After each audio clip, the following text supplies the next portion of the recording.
Hello, this is Spanish 2 review for the Unit 3 test. Please keep in mind that although this is a review, does not substitute for your work during the unit, of course. And please refer to your student guide, and please make sure you study vocabulary for all your student guides. I'm not going to use this review to go over much of the vocabulary items and names of people in your unit just because it would take a long time to do that. That was for the other videos in the unit. So if you're not sure about the vocabulary in this unit, please refer to those other videos from Unit 3. Make sure you can talk about clothing. You have words like buscar, encontrar. Buscar is to look for, and encontrar is to find. So those are often used together. You look for something, you find it, or you look for something, you don't find it. Probar is to try. And I'll just put in the se there. Probarse is to try something on oneself. So, for example, you can say, me probé estos pantalones. I tried on those pants. Me probé la camisa. I tried on the shirt. Okay, so using probar in a reflexive way with a reflexive pronoun means that you tried something on. You tried some clothing on. Gastar is to spend money. Not time, but spend money. Apretado is tight-fitting. Flojo or floja is loose-fitting. Exagerado is extravagant. Exagerado, exagerada. Liquidación is a sale.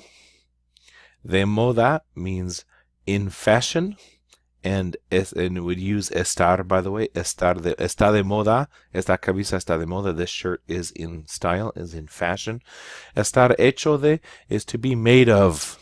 Estar hecho de. For example, esta blusa está hecha de, right? This blouse is made of. And you have different things that things can be made of here. Oro is gold, plata is silver. Of course, that wouldn't usually be clothing. That would be something like jewelry, right? Los aretes, el collar, el anillo. Oro y plata, gold and silver. Common materials for jewelry. Lana is wool. Wool. Hecho de lana, de seda. Seda is silk. And algodón is cotton. Next, we have conjugation. You have to be able to conjugate in the preterite tense. This is the simple past tense in Spanish. This means that it was done and it's over with. It's not something that you used to do. It's simply done, like I sang, I bought, etc. So for AR verbs, use these endings here. You just have to memorize these. And we worked with them this unit. So if you're not sure about that, please refer to the videos from this unit, the prior videos for this unit. Cantar, cante would be I sang, so it goes yo, tú, él, ella, usted, nosotros, vosotros, and then ellos, ellas, ustedes. So yo canté, I sang, tú cantaste, you sang, bebiste, drank, viviste, lived, cantó, sang, él cantó, he sang, she sang, you sang. Cantamos, we sang, and then cantaron, they or you all sang. So you can see a lot of similarities here. You have aron, hieron, and hieron. The IR verbs are exactly the same for their endings. Notice for the AR verbs and the IR verbs are exactly the same as their present tense forms for the nosotros. Cantamos can mean we are singing, or can mean we sang, and vivimos is the same way. We live, or we lived. But everything else has a change in it. So this is just something you need to memorize. I'm not going to spend any more time with this. But please refer to the other videos from this unit for more practice. For past tense, there are some changes. There's some spelling changes on certain verbs because of the letters that are involved. So If you have a yo form that ends in go, you're going to change it to a ue to conserve the hard G sound. So pago, I'm paying, becomes pagué, I paid. Juego, I play, I'm playing, becomes jugué. And notice the spelling change for the ue does not apply to the past tense because you're not stressing that syllable anymore, but you do have to put that u in there because it conserves the sound of the G. For busco, I look for. Busco, you have to conserve the k sound. In Spanish, you do that with a qu instead of a cu, because in that one you would just have que. So busque is what we want. And the thing is, when you speak, it doesn't make any difference. You just say the same sounds. But when you're writing, it changes because CE is always a C in Spanish, so the C softens to an S sound in Spanish before an I or an E. So whenever you have that, you're going to substitute with a QU. But the other ones are the same. So buscaste is no change. It's just buscaste, buscaste. And empiezo becomes empecé. I begin, I began. Empecé, you do not need the Z because the CE makes the sound. So you can drop the Z and make it a C. So these are only changes that apply to the yo form in the past tense.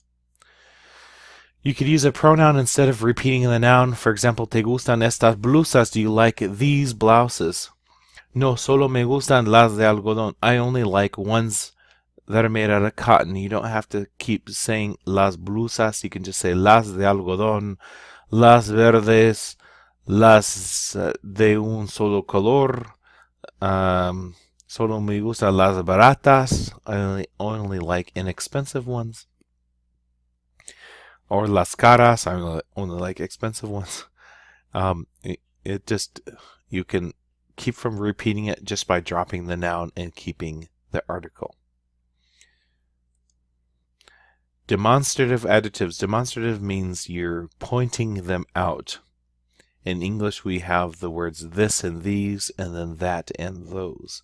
In Spanish, there's 3 different ones because you have that one way over there as well. And notice there's a masculine singular, masculine plural, feminine plural. This is explained more in a previous video for this unit, so please refer to those if you're having trouble understanding what I'm referring to. This and these, you would use este, esta, estos, or estas with the noun. So for example, este suéter, right? This sweater. Esta blusa, this blouse. Estos pantalones, these pants. Estas blusas, those blouses. With that or those, these blouses. That or those would be ese. You just take the T out of the este, the this or these. You take the T out and you get that or those. Ese vestido, that dress. Esa blusa, that blouse. Esos pantalones, those pants. And esas blusas, those blouses. That or those over there are far away. They're away from the speaker and the person that you're speaking to. It's far away from both. So, for example, I would use the first one, este, esta, estos, or estas, to talk about things that are near me. Ese, esa, esos, and esas, I would use those to refer to those that are close to a person I'm speaking to. But aquel, aquella, aquellos, and aquellas would be things that are away from both of us. It's those things over there. So it still means that, but it should be further away than ese.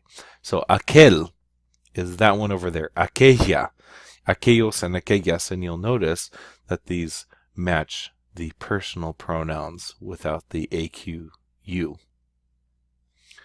Make sure you know the gender of articles of clothing from this unit. So for example, pantalones is masculine, blusa is feminine, vestidos masculine, zapatos masculine, aretes masculine. Make sure you understand, make sure you've seen those items of clothing and you know the gender of those items. Sometimes it's easy, like blusa is obviously feminine. But some other things, some of the words like pantalones, don't end in O, so it may be difficult to just see right away what the gender is. So make sure you understand the gender of each item of clothing so that you can use the right pronoun with that, the right adjective. And that's basically it for your Unit 3 test. It gives you good preparation here. If you need more, please refer to the videos, to your student guides, to your book, to look at your vocabulary, especially your vocabulary items. I didn't spend much time over those because they are in your book and they've been in previous videos. So please take the time to look over those, and let me know if you have questions in the comments, or talk to a teacher. Talk to one of the Spanish teachers to help you if you don't understand something. Gracias y buena suerte.